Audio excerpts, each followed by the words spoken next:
Ichen now India gam sung le yung sailit now kuki nam sunga hin numei kimial mu dan hi aphat na lang sangin asin na in munlin ta anei ji ne he numei hi aniaw zo pasal sanga nim nung zo a hilawala pasal sanga hla samjing kai ding dan ngai to bin hi ja hin mun khat ting le phar khat ting le hin numei now sen chapang ahung pen ting le ake pai mang chule ake that hi a umjing ne he a hilawa zong le thimjil namun ho ibat na he le ade in a ho koki society sunga zong hin nu mei ho he thimjil namun sang ta adop sang ni igyal povin aji chu in sunga he am ho he ala samzo dan a hi lawa zong le anyau zodan agyal na ji zong hi the he a ho ipu ipa teo a hi lawa tu a zong hi mi kon kam changa ki jing chu ibiham dan la nang nu mei ki thi min ki ti ho he kam chang imang jing obin hi cho he nu mei dop sang na sang nu mei ki mel mu dan ata lang zo in he pasal le nu mei hi pathin itilam dola asima nang la ken di ta nu mei hi iti imu thei ding ham ibat thei di ham ti pa hi athu pi le jingin hi chin ding a chun lungput di ta le bible thu hil pathin thu hil he do thei na ding a hi bible a ki pat kit angai je ne he Genesis bungkhat chang som ni le gup som ni le se gi sung chu isima hi le sem ti le chun pathin adam le ivi ana semin amani asip dan hi thil zem zo si sanga achung nun na chu ipiham dia hele pathenin mihim te ni chu ama lim le mela ana sem hi thupi ta hi in he hi chi alim le mela pathin asem pa chu athupi na hi in thil dang zo si sanga zong hi achung nun na le athupi na hi in he pathini mihim ma sateni ama lim le mela asem chu gan cha zo si sanga thunei zo thil sem zo si chunga vai hom ding le pathin thalhenga mo po na ki pi thon a hi in he mihem ma sateni ki sem dan velat kit lawhan Genesis bung ni chang som lege lamju isima hila adam achang se a chu pakai pathinin avian hila pha asapon gan cha howang chu akop ma hi pathin angan si na bongwa hi anato apu do hi in lahin la adam chun achang se a pathin angan si na phat thei na chu asu bulit thei na dinga chu akikot pi ding mihem dang khat he ngai cha a hi ne he ja chum pathinin adam chu ai imut lan ka in ana gu a ko na hin nu mei asim da in a he hi chi ana gu a ko na nu mei asim do pa chu adam chu alien zo hi chi nu mei nu chu adam a ko na akisem ja as aniaw zo ti na hilowen ala sam zo ti na hilowen ta asa ti pum khat thi san khat phelabo khat a hi na pa chu a sei do a hi ne ya chu hi chi nu mei nu adam na wa ko na ki sem do chu ali na le alal na ding hilawin khat a hi na lon pa zo chu a sei do hi ti pa zong hi i he thim de win ki de so win he a chu ti a hi le adam achang se a phat lo ji achang se a phathei lo a hi ja chu pathinin a ki kot pi dinga hi asim a hi in hi chi numei nu asim lo na pi pen chu ipiham te a hin le pathenin wang bu na ape adam cha le naw son la pa hing dinga chuke zong le leise thilsem zo se chunga vai hom dinga chu angan si hi in hi chi pathin angan si na a purpose ai lol asim lo na ji chu ama to hla khom ding le pathin to ke gui zop na siama thilsem zo se chunga ama thal henga vai hom na to api pa chu numei nu zaw lo wa he adamin chang sa bulit lo ja asu pathinin numei nu hi asim pi hi in he achu tia hele numei nu kisim chu aji ilian pen ta ha chu adam ki tho pi ding le adam to pathin na to hom theina ding la pathin angan sin lan su bulit theina dinga mo pu na len ta numei nun anei zo dan pa hi akilangin a he chubanga chun kitip na tha lama hi iwa na hi le FSC bung nga chang som ni le ni apana esima hi le polin FSC ho bung mi te he nga asein a chun numei ho pakai zalin na ho naji patel thu noya kunun ati ne he ezenam itia he le krista ho bung lu chang a hi in chubanga chu in nei pu jong numei lu chang a hi ama ta sa hu hinga jong a hi ati ne he krista ho bung lu chang a hi na pa chu alit na le alal na pa asei do na pa chu hi po in ana to le awai hom na zo chu asei do a hi krista ho bunga dinga akipi do a ho bung hu hing pu a hi banga ho bunga dinga hu hing na a hi banga chu hi chi in sunga mi pa jong chu azinu ahilawal numeinu adinga hu hingpu ahilawal alam khai ahilawal thunei la vai hom ti pa cho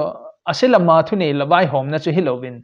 alit ji la alal ja chu thunei vai hom ma pathini insunga atun hilowin krista hobunga dinga akipi thinga Christian hobunga dinga na phatam pi ato da hobung hin na ding la dam na dinga amma ta akipi do banga chu pasal zong chu insunga azinu adinga chu Krista akipi thiang banga kipi thiang ding a hi ti pa zong he imo ben he FSC bung group chang som ni ligate som ni ko lama chu isima he le Krista hobunga ding aluchang a hi banga Krista an hobung thina chan ge akipi do angai lun awa sa banga chu pasal zong chu insunga dinga aji te le acha te adinga insunga dinga chu Krista banga chu aluchang a hi ale hi chi aluchang a hi na pa chu thu nei vai hom na ding mai mai helwa thu nei na la vai hom na mo po na ki pe pa chu Krista banga chu ngai lu na nei ta aji angai lu na angai kho zong la thi na chan ge ngai lu na nei ding ti pa he pathinin agon sa he ji chu sa hin mi he mi a khya thela o he he chi mo po na ki pe Krista hobunga denga aluchang a hi na pa zala bo chu pasal zong in sunga aluchang a hi in thunei vai hom na chu hunama thunei na le vai hom na ding heloben semtila adam pathinin thunei na le vai hom na pi chu aselai sim phading le thil sem zo se chunga thunei na vai homa angai kho dungzu ya pathin dei sa na lam ta amani phat chom na dinga aman sa thona pathin lunglai na lama hi chi thunei na le vai hom na anei thonding pa cha hi in chu bangal chu in sunga mi pa jong chu hi chi pathinin ngan se na le mo po na api pa chu hunama vai hop na ding hilowen Krista in ngai lu na nei ta hobunga vai a hop banga chu in sunga mi pa jong chu aji acha te adinga aphalama na to pa chu ato do ding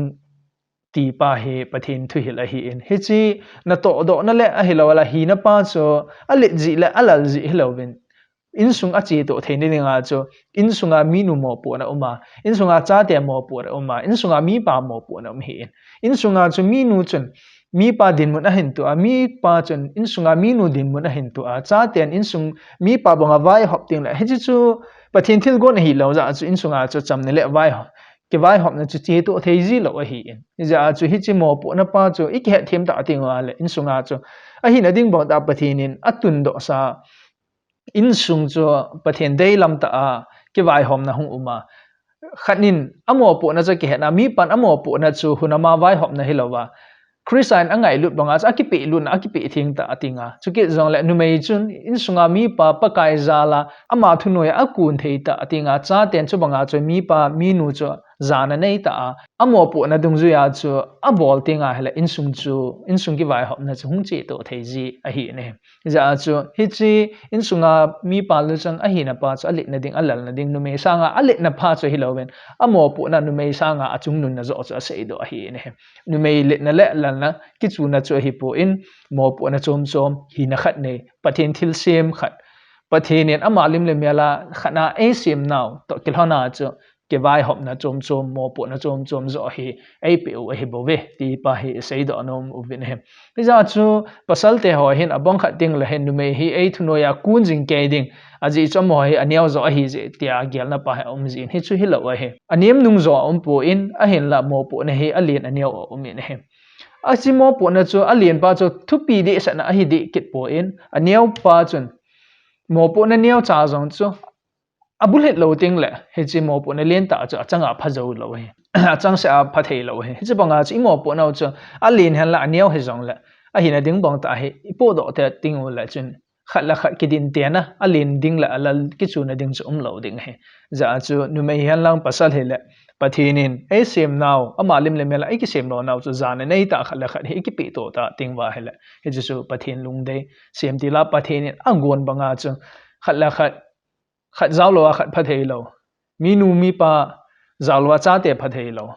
mi pa zawlo minu phathei lo minu zawlo wa mi pa phathei lo a hi banga chu he che ti pum khat hi na paw chu pathin dei sa hi in nang aniaw zo alin zo da ki chu na chum lo ding he chu nu mai hi pasal sanga aniaw zo a hi de po in